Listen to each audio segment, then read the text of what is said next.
ex-military. We just got out in March. Now I'm just trying to, get my feet under my body and find employment. He and I are trying to find a place to stay after military.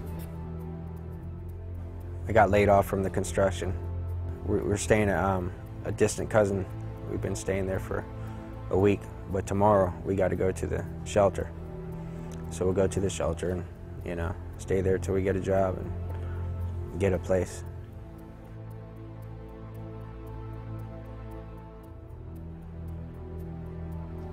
It's hard, man. When you have to be out there for 30 days outside and it's cold, people freeze to death out there, It's dangerous. It's not easy. Try to get away from everything. First thing, my Lord Jesus, I believe in him, so I know that because of him I'm up here. And I'm trying to change my life, trying to do the right thing now, Get away from all the bad stuff. You can't judge people because they're homeless, because you might be in that situation someday yourself.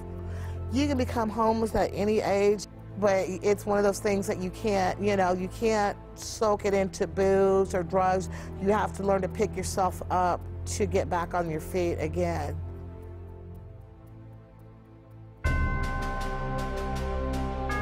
Homelessness is a chronic issue, and I'm not talking about the chronic inebriates. People again think that the face of homeless are the individuals holding the sign.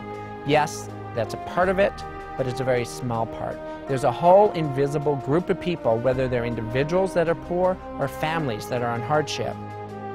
Once you realize the average age of a homeless person is under the age of 10, it's families with small children. It's no one thing that sends someone into homelessness, or it's no one thing that causes someone to spiral into it. But it's a complex myriad of problems. The homeless population are people just like you, and they're but for the grace of God, as the saying goes, they are you. Any one of us, given slightly different circumstances in our lives, could be in the same shoes that they wear.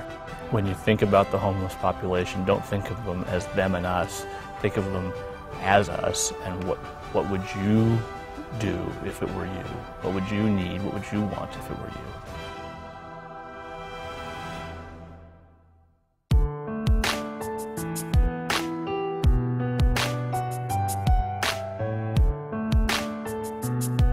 Well, Project Homeless Connect is a one-day, one-stop shop.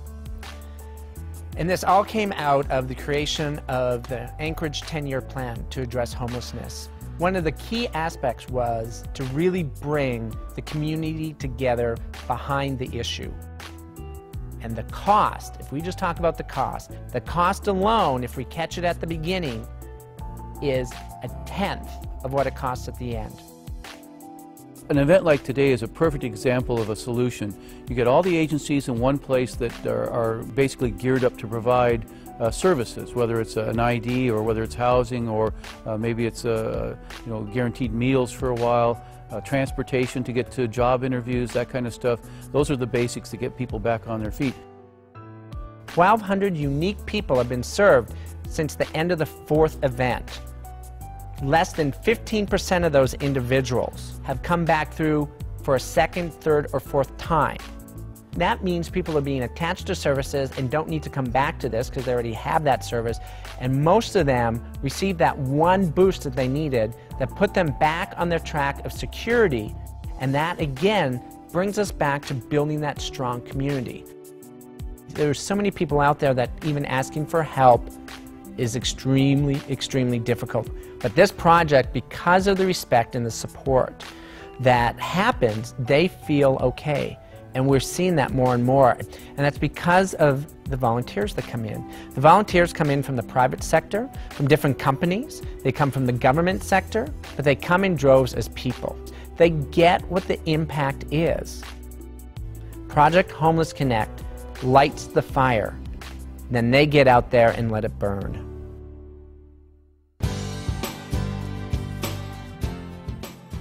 We never know what it is that is going to be received from somebody, and that's the greatest gift.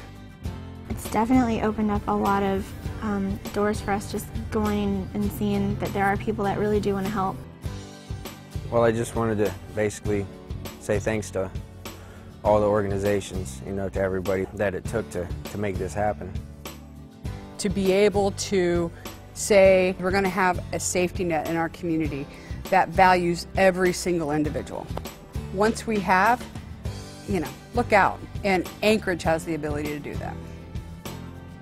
All of us may fall down.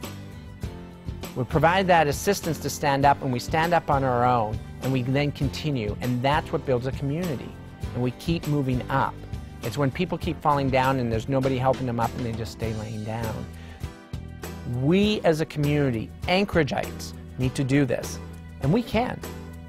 So thank you to Anchorage citizens and Alaska as well for all their support. It's phenomenal.